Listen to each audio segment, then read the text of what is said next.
Assalamualaikum warahmatullahi wabarakatuh. Alhamdulillahirabbil alamin. Assalatu wassalamu ala asrafil anbiya'i wal mursalin. Sayyidina Muhammadin wa ala alihi wa sahbihi ajmain amma ba'du.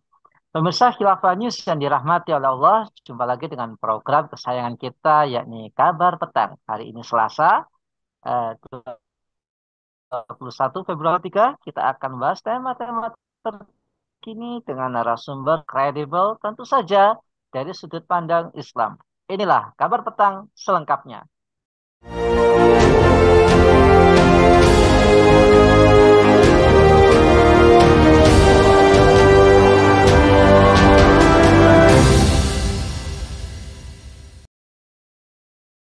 Duta Besar Amerika Serikat Sung Yong Kim menyambangi DPP Partai Keadilan Sejahtera pada hari Rabu 15 Februari.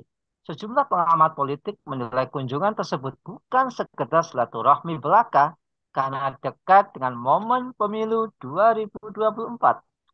Menurut Direktur Eksekutif Kajian Politik Nasional yaitu KPN, Adib Muftahul, kunjungan pihak Amerika Serikat ke PKS merupakan sinyal dukungan negara adidaya tersebut untuk ex-gubernur DKI Jakarta Anies Baswedan. Dia menduga ada kepentingan Amerika Serikat di Pilpres 2024 yang mulai disampaikan. Apakah kunjungan dubes Amerika Serikat bisa dimaknai silaturahmi? Apakah pertarungan politik di Indonesia sangat mempengaruhi dua negara, yakni Amerika Serikat dan China? Bolehkah parpol Islam menerima kunjungan dari dubes negara seperti Amerika Serikat? Untuk membahasnya, kami terhubung dengan pengamat politik, yakni Bung Rian. Assalamualaikum, Bung Rian. Waalaikumsalam warahmatullahi wabarakatuh. Alhamdulillah sehat, Bung ya. Alhamdulillah sehat dan tetap semangat. Masya Allah.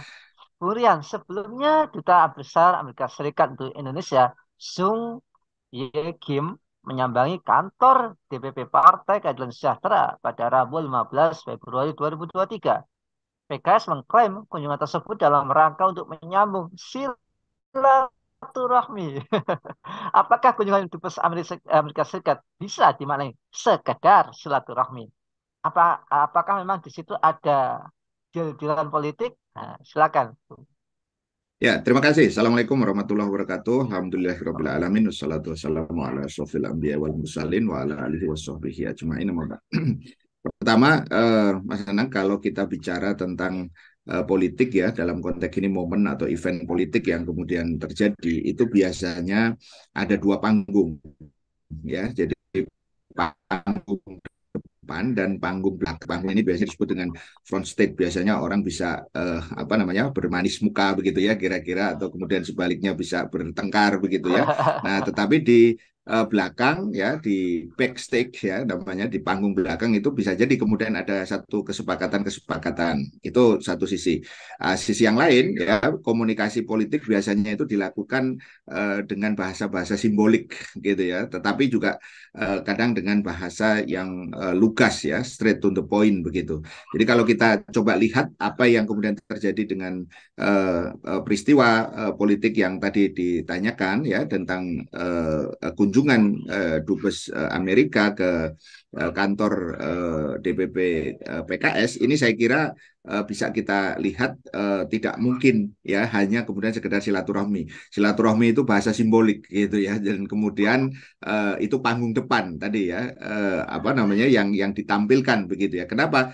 Karena tentu dubes ya itu mewakili sebuah negara, dia bukan hanya mewakili pribadi dalam arti silaturahmi yang sifatnya personal begitu ya, kira-kira saling apa namanya ngopi-ngopi begitu ya, tidak. Tetapi tentu ada pesan. Nah, tetapi di dalam politik biasanya pesan ini yang di panggung belakang itu memang tidak senantiasa nampak begitu ya. Nah, tetapi kalau dari berbagai rangkaian peristiwa yang bisa kita ambil memang tidak akan memang bisa dilepaskan ya dengan pertama apa tahun politik ya tahun 2023 ini artinya menuju ke nanti event puncaknya di pemilu dan dalam arti pileg maupun pilpres yang kalau kita lihat apa yang kemudian dilakukan oleh dubes Amerika ini semacam memberikan ya kalau bahasanya tadi simbolik maka kita bisa katakan ada semacam kode atau simbol begitu ya bahwa apa yang kemudian sudah dilakukan PKS dengan dua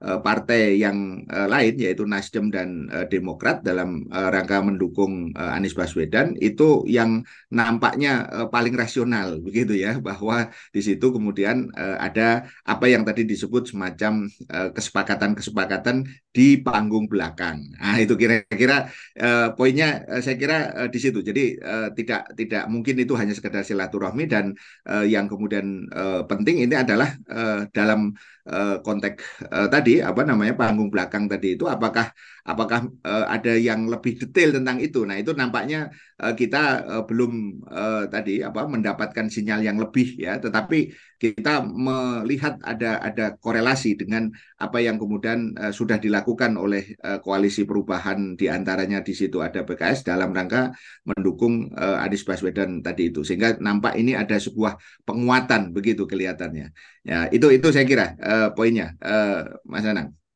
Ya, baik. Jadi silaturahmi, Masya Allah. Lah, apakah pertarungan politik di Indonesia sangat mempengaruhi dua negara, yakni Amerika Serikat dan Cina? Ya, kalau kita lihat sebenarnya memang sudah lama kan kita sampaikan bahwa negeri kita ya yang kita cintai ini, Indonesia ini memang belakangan terakhir ini kita menghadapi dua dua apa namanya pengaruh yang besar ya dari Amerika. Itu sudah lebih lama tentu saja, karena Amerika sudah begitu lama menjalin ya berbagai hubungan dan juga berbagai proyek begitu ya di apa namanya Indonesia. Cina kita melihat mungkin paling tidak 10 atau 7 sampai 10 tahun terakhir ini ya, sejak 2014 itu juga kemudian ada penguatan-penguatan begitu. Nah, saya melihat memang kalau kita lihat dari sisi ini ada kecenderungan bahwa 2024 nanti, di mana di situ akan ada suksesi, dan siapa yang kemudian nanti didukung oleh negara adidaya seperti Amerika, maupun juga kemudian negara yang dianggap besar ya seperti Cina,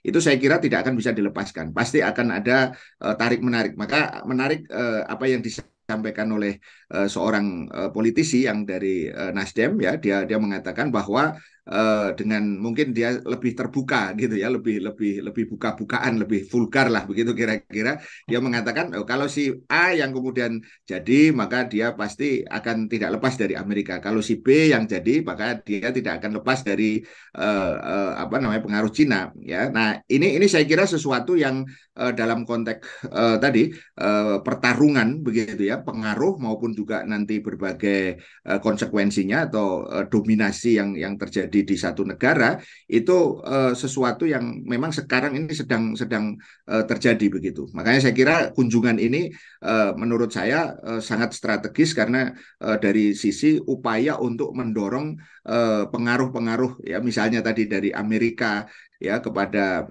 siapapun parpol yang kemudian nanti mengusung ya, dengan asumsi bahwa parpol itu nanti memiliki peluang untuk bisa memenangi pertarungan di 2024 nanti. Maka tentu nanti dampaknya adalah tadi bagaimana keberlangsungan pengaruh dari negara-negara besar tadi, terutama Cina dan Amerika. Saya kira itu Mas Nana.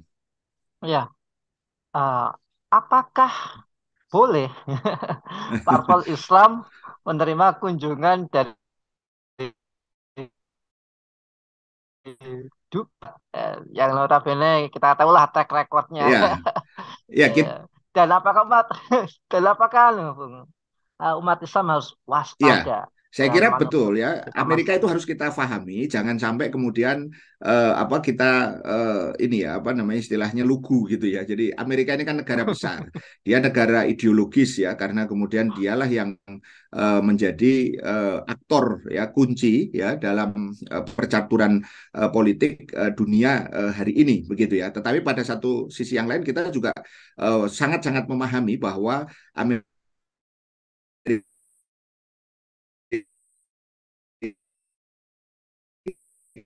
ini adalah sebuah negara penjajah begitu ya. Jadi artinya apa? Dia ketika kunjungan itu terjadi, Dubes kan mengatakan bahwa apa yang menjadi isu utama itu adalah penguatan antara HAM ya dengan demokrasi. Nah, kalau kita belajar dari fakta ini gitu ya, di Amerika sendiri demokrasi mereka sudah hancur-hancuran. Itu terbukti dengan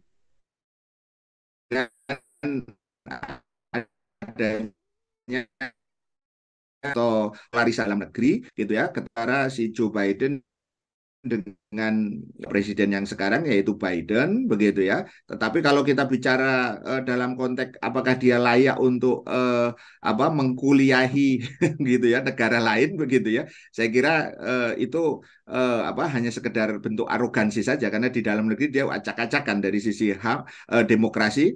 Nah, HAM juga sama kalau kita lihat apalagi kalau kita bicara di negeri-negeri Muslim begitu ya yang mayoritas Muslim ya di Irak, di Afghanistan begitu ya. Kemudian juga di Suriah ya, di Palestina yang paling lama kasusnya dengan dukungan yang dinyatakan oleh apa Amerika terhadap penjajah Israel begitu ya.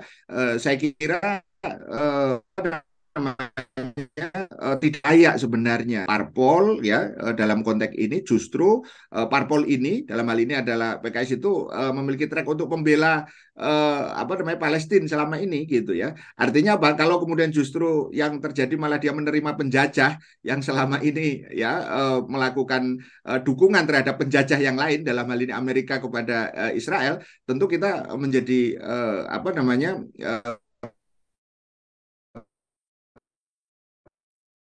perlu untuk letak dan juga kemudian apa independensi dia di dalam menilai apa fakta-fakta yang dilakukan oleh Amerika itu sendiri sebagai sebuah agresor tadi itu begitu. Jadi saya kira secara normatif harusnya tidak boleh itu kemudian diterima karena apa? Karena justru itu sangat-sangat menyakitkan hati daripada tadi kaum muslimin yang ada di berbagai tempat, terutama di misalnya Palestina atau juga negeri-negeri Muslim yang ada dalam keadaan apa tertindas ya karena perilaku arogan daripada Amerika gitu ya. Sekedar untuk data misalnya bagaimana kemudian ketika mereka Amerika ini meninggalkan Afghanistan itu yang ditinggalkan adalah jejak-jejak berdarah yang masya Allah ya sangat mengerikan begitu kan dan saya kira justru harusnya kaum muslimin khususnya baik apalagi partai Islam harusnya dengan tegas itu mengatakan say no ya to Amerika begitu mestinya.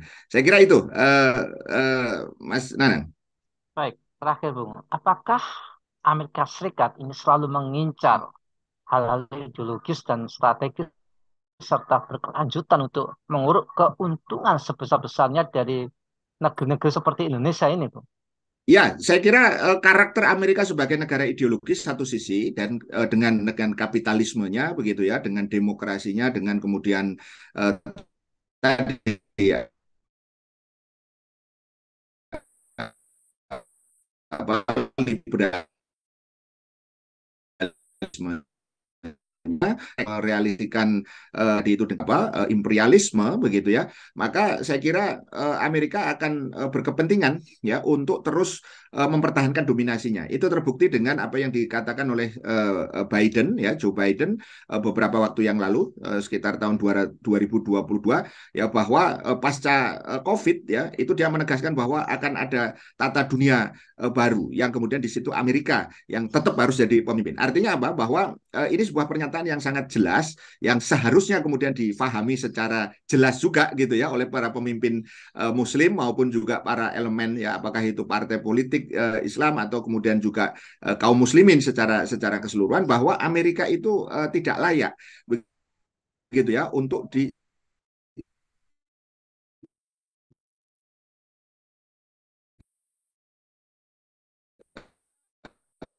apa dipuji begitu sedemikian rupa padahal sekali lagi ya panggung belakang itu tadi ya penuh dengan berbagai hal yang seharusnya kemudian tidak boleh terjadi yaitu apa bahwa seharusnya sikap umat Islam ya para pemimpin muslim itu kepada negara penjajah adalah tidak memberikan jalan ya Allah Subhanahu wa taala dengan tegas ya memberikan satu apa namanya peringatan atau rambu-rambu untuk kita ya wala yaj'allahu lil kafirina 'alal mu'minina sabila ya Allah tidak memberikan ya jalan kepada orang-orang kafir untuk kemudian mendominasi ya untuk menguasai kaum muslimin kalau Allah saja itu kemudian tidak memberikan jalan gitu. Bagaimana mungkin ya kita malah justru memberikan jalan kepada negara kafir imperialis yang malah akan memberikan kesempatan untuk menguasai baik itu dalam konteks proyek-proyek yang terkait dengan sumber daya alam maupun juga dalam konteks-konteks isu-isu yang strategis terkait tadi dengan radikalisme tentang terorisme gitu. Bahkan kemudian yang lebih penting adalah bahwa justru mereka berusaha untuk menyingkirkan gitu ya perjuangan daripada uh, kelompok-kelompok Islam yang berusaha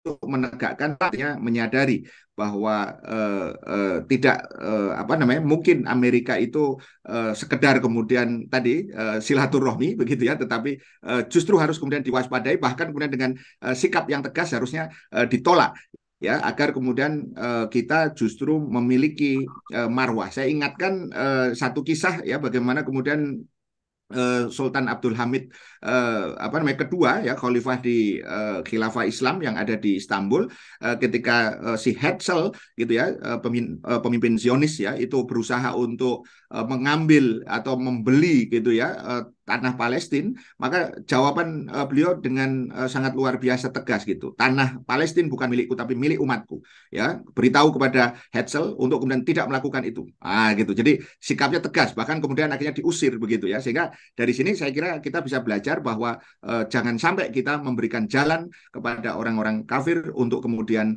menguasai kaum muslimin. Saya kira itu yang bisa saya sampaikan, Mas Nanang. Ya, kalau gitu kita katakan saja sama mereka.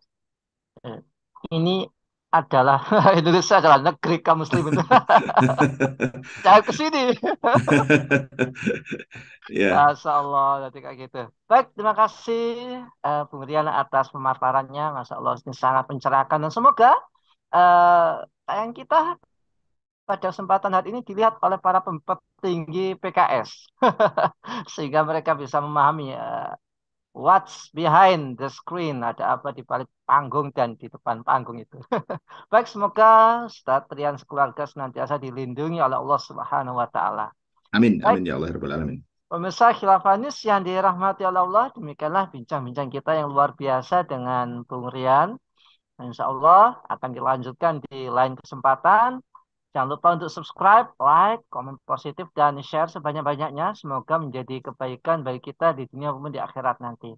Saya Nana Stiano undur diri. Sampai jumpa di lain kesempatan dan wassalamualaikum warahmatullahi wabarakatuh.